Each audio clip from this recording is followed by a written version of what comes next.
What is going on, everybody? DC Wrestling back at it again with another video. Welcome to the NXT WarGames review. I thought NXT WarGames was a really good show. They kicked off the night with the WarGames match, to be exact. We had Team Candice LeRae, Dakota Kai, Raquel, Gonzalez, and Toni Storm versus Team Shotzi, Blackheart, Ember Moon, Rhea Ripley, and Io Shirai. This was a really good opener to WarGames. Like I kid you not, this was an amazing match. The NXT women just proving once again that the NXT women's division, one of the best, if not the best, women's division in the WWE right now, and probably in, wrestling right now as well. Like, these women are going out here week in and week out and just putting on a show, man. And it's just, man, salute to these women, man, because they do something that most men and some women couldn't even do. And to do what they did tonight was really amazing. We obviously saw in the end Raquel Gonzalez pinning Io Shirai, who was the women's champion, who's the NXT Women's Champion. I think this could be really beneficial in Raquel Gonzalez receiving an NXT Women's Championship match in the future. Who knows? Maybe it could be at NXT's New Year's Evil, which is, a special episode of NXT happening on the January 6th episode, I believe it is, 2021 episode of NXT. But, Raquel Gonzalez, man, she's got, potential. I think she's got potential to be a good heel. Like I said, man, this was a great match. I think having Team Candice, winning this match was a good, good decision. Let the heels get momentum, and yeah. But overall, in my personal opinion, I think this match was match of the night. Like, in my personal opinion, and I'm not just saying that because it's the women, but I legit, watching this match and just got done watching the WarGames match with the men, I just think the women did, slightly better than the men. The men still had a great match. They were both great, and some would say that the WarGames match was better. But, that's just my opinion. So, the next match we had what was a very physical match between Tommaso Ciampa versus Timothy Thatcher. Tommaso, obviously beating Timothy Thatcher.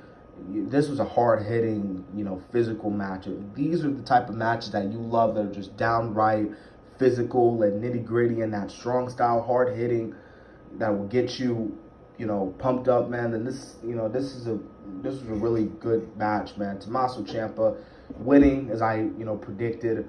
I don't know. I really don't know what Tommaso Ciampa is going to do. I don't know what Timothy Thatcher is going to do. They could have a rematch, but I don't know. NXT doesn't, really do a lot of 50-50 booking, which is good, because 50-50 booking is not that really good in wrestling. But this is a pretty good, decent match. Like I said, Tommaso getting the win. And, yeah, it was a pretty good, hard-hitting, physical matchup, though. All right, we have this next match. Dexter Loomis versus Cameron Grimes in a strap match. Cameron Grimes, entertaining in his own right. Dexter Loomis, underrated in my opinion. Like, he doesn't really get a lot of credit. Even when he was in TNA as Samuel Shaw, he just doesn't really get a lot of credit for the character that he's put on. He's really, in my opinion, one of the most underrated characters in NXT right now. But Dexter Loomis, killing it. And this was, I guess, it was meh to me. I know some would say it was a good match. Others would say it was a bad match. But in my opinion, it was meh to me. Dexter obviously winning, right call.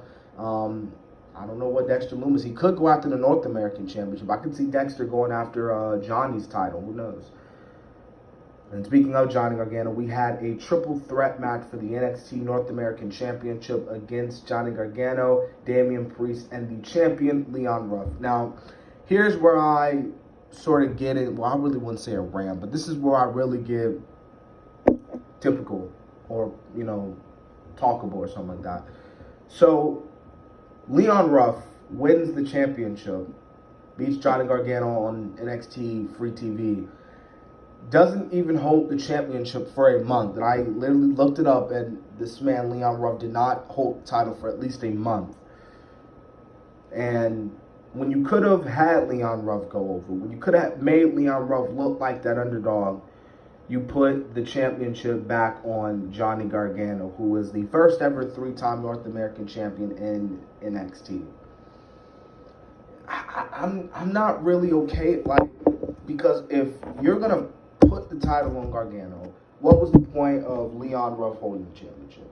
I guess you could say, well, maybe they wanted Leon Ruff to get a little shine, but and I hope this doesn't happen, man. Leon Ruff, hopefully, prayerfully, he doesn't go back to being a jobber, doesn't go back to jobbing out on 205 Live, and well, he was pretty good on 205 Live.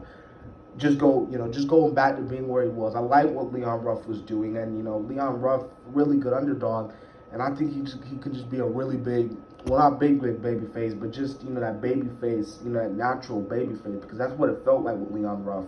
So they take the championship off him. Damian Priest really showed up in this match as well. All 3 men delivered in this match. This was a really great triple threat match.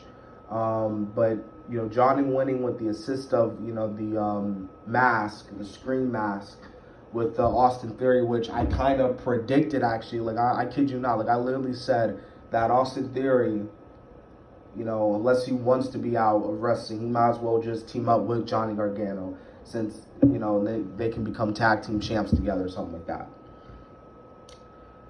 Like I said, not really okay with Gargano winning, in my opinion, because Gargano, there's really nothing else he can do in NXT. What is he gonna do with the North American Championship?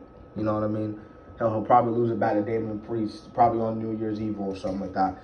But also, what happened in the show? We got a promo from Finn Balor talking about how obviously when the war is over, y'all be ready. Basically, I believe Finn Balor will be competing on NXT TV, which will be his first match back since his match with Kyle O'Reilly at NXT Takeover 31. Also, we saw a tease of the return of the legend himself. Well, not legend yet, but in one day a legend. Karrion Kross. Obviously, Karrion Kross has been out with a separated shoulder since NXT TakeOver 30, where on the following NXT TakeOver, well, not TakeOver, but following NXT episode, where he relinquished the NXT Championship, unfortunately. But in my personal opinion, it's good to see Karrion Kross back. Karrion Kross has been one of the best things in NXT, and when he got injured, it just hurt, in my personal opinion. So in the main event, we have the Undisputed Era versus the Kings of NXT, or Team McAfee. The Undisputed Era, Adam Cole, Kyle O'Reilly, Roderick Strong, and Bobby Fish versus Pat McAfee, Pete Dunne, Danny Burch, and Oney Lorcan. Like I said, the women's match, in my opinion, was better, but I thought that this match was really good as well. Both WarGames was amazing.